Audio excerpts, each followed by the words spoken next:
José Luis Pajés, ¿qué tal? ¿Cómo te va, Guillermo? ¿Cómo estás? Bien, bien, bien. ¿Cómo arrancó tu oficio, flaco? Mejor dicho, ¿cuál es tu verdadero oficio? Mi verdadero oficio en realidad es el que yo más quiero, ser cuentista, escritor, escribir cuentos. Ese es mi oficio. Y de hecho no puedo negar mi trabajo periodístico, concretamente como cronista de sucesos policiales. Eh, Mi trabajo en el diario Litoral y en otros medios gráficos que existieron acá en Santa Fe, como el diario Noticias, el diario El Federal, el diario Hoy en la Noticia, el diario El Matutino y bueno, el Litoral, concretamente. Pero tu oficio nace como cuentista, o sea, como escritor, o ya de chico ya veías una inclinación hacia la crónica, hacia Mi el periodismo? relación con los diarios se da precisamente a través del Litoral en la década, a fines de la década de los años 60, digamos cuando empiezo a publicar cuentos en el Litoral. Pero yo como periodista no iba a trabajar en el Litoral hasta el año 87 aproximadamente, sí. Y eso es una cosa que nace un poco con tu adolescencia. ¿Cómo fue esa, tu infancia, tu adolescencia? ¿Cómo fue Mirá, esa curiosidad? esa curiosidad, bueno, es decir, uno, digamos,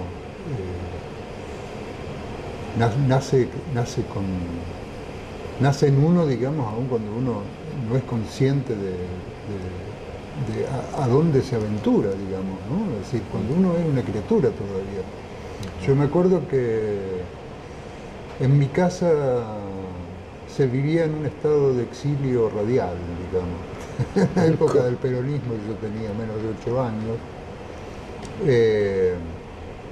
Y bueno, es decir, había un bombardeo informativo permanente, digamos, que parte de mi familia no toleraba, digamos. Entonces se escuchaban muchas radios uruguayas y entre otras se escuchaba, no sé si Colonia o alguna de ellas, ¿no es cierto?, que tenía un programa auspiciado por una marca de vinos que al día de hoy creo que todavía existe, que era la Vieja Abadía.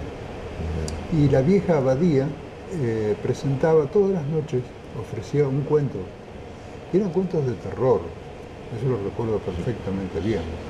De modo que quizás cuando yo era muy chico ya escuchaba cuentos de Poe, digamos, vaya a saber, de Maupassant, quizás escuché el Orla, y no lo sabría recordar, pues son cuentos breves de grandes escritores, eso era lo que se escuchaba todas las noches, sin excepción. Y yo recuerdo que a mí, que yo tenía amigos que eran hijos de familias numerosas, digamos, tenía muchos hermanos, entonces a mí me encantaba ir a la casa de ellos, sentarme o esconderme de alguna manera al lado de los ventanales y empezar a contarle los cuentos que había terminado de escuchar. Y se escuchaban los alaridos de terror, digamos. Eso me encantaba. Era tu propio radioteatro. Claro, yo hacía radioteatro y buscaba a mi público. Ahora eso suponía también, bueno, un grado de lectura interesante tuyo en la adolescencia, en tu casa, más allá del exilio radial antiperonista. Claro, en mi casa, viste, había ¿cómo te podría decir? Una familiaridad y una frecuentación del libro como objeto y como vehículo transmisor de arte, de literatura y de conocimiento, digamos, porque, por ejemplo, mi abuelo tenía una imprenta y librería, digamos, mi viejo era gráfico, era linotipista, y mi tío era un cura, un sacerdote, digamos, pero que tenía la particularidad de gustar de las artes plásticas, de la música, y de la poesía. Publicó 3 libros de poesía, formó en el grupo Espada Lirio, acá en Santa Fe, un grupo en el que formó también Gastón Gori, por ejemplo. Claro. Leoncio Llanelo y otros de aquella generación. Creo que sea, una familia, Chisimelo. Una familia no tenía acceso al libro, digamos, ¿no? ¿Cómo? Una familia que tenía acceso al libro. Claro, es decir, no era algo extraño el libro. Te aclaro además, mi viejo le encantaba recitar la payada, los fogones, digamos. Y muy antiperonista. Recitaba Julio Miño, por ejemplo. ¿Y muy antiperonista? Yo diría que sí, sí, pero mi familia paterna no, por ejemplo, ¿viste? Bueno, había una especie de dualidad, ¿viste? Así, que a mí me llevó a respetar y a tener muchos amigos peronistas y a compartir muchas cosas con ellos, pero nunca me sentí identificado con el peronismo. Con el peronismo yo nunca votaría un general, por ejemplo, ¿viste? Es decir, de una.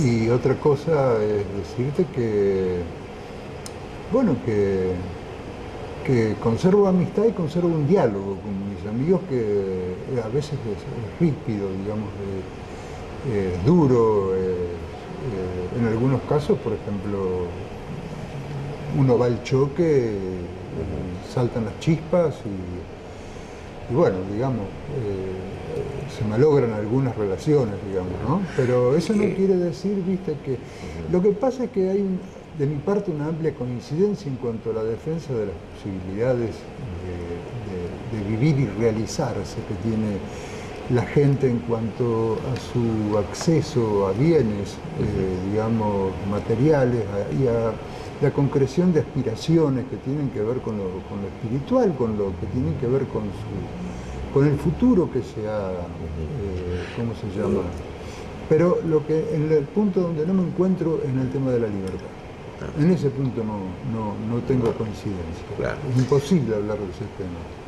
Y esa experiencia de esa primera vez frente al papel y decir, bueno, yo creo, yo cuento, yo escribo, ¿no? Eso vos lo recordás cuando te dijiste, bueno, a mí me gusta hacer esto, transmitirlo de esta forma, más allá del radioteatro de juventud, ¿no?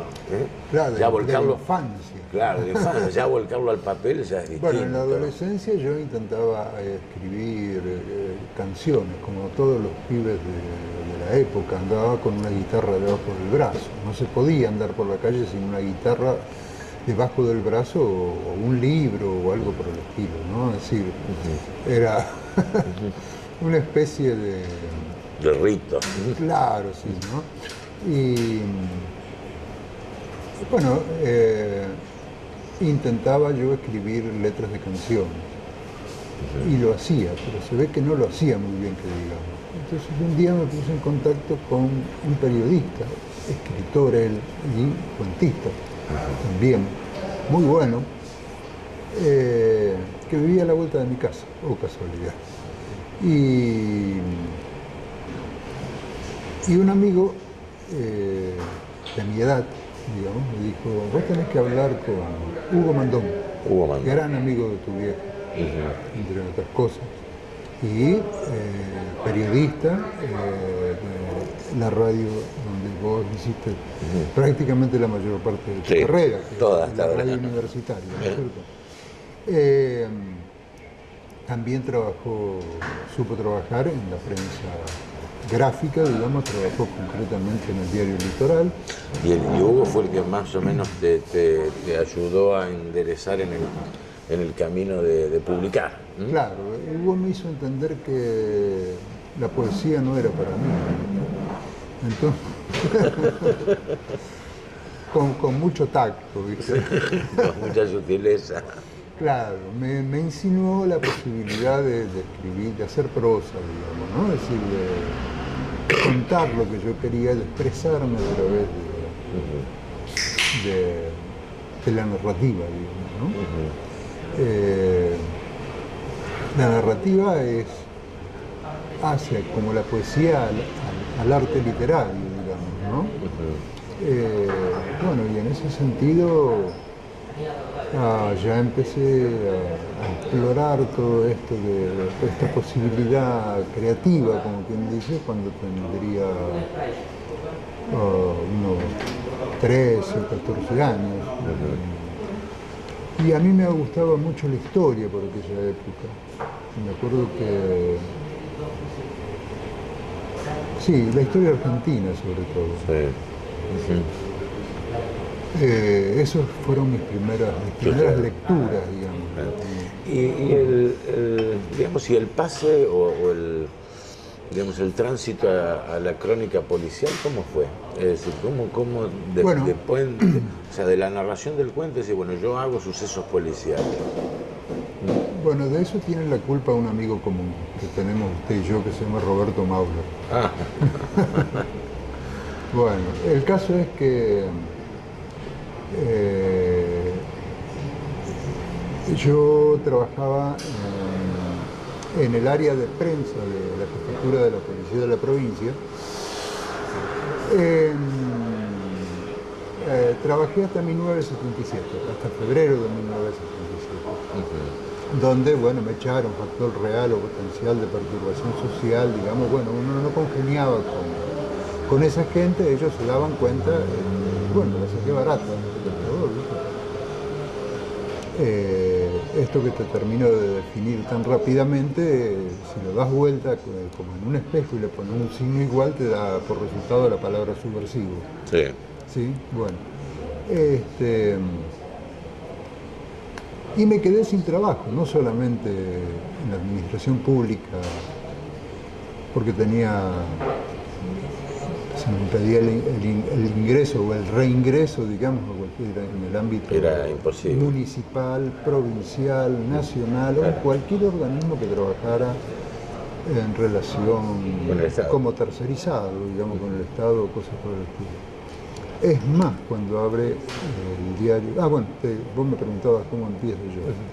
Bueno, quedé en la calle y trabajé un tiempo bastante tiempo, digamos, como ayudante de plomeros, digamos, haciendo no instalaciones, sino reparaciones, como ayudante. Bastante duro.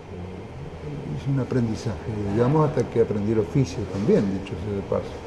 Pero cuando aprendí el oficio, yo tenía otro tipo de aspiraciones, me dediqué a la gráfica y que me instalé un pequeño taller de estampados, digamos, con eso, pasados los años, pude hacer un librito artesanal que debe haber pocos por ahí, ¿no? Es decir, quiero significar que mediante la técnica del estampado serigráfico pude imprimir un cuento que ya había sido impreso por la UNL, por las ediciones de extensión universitaria.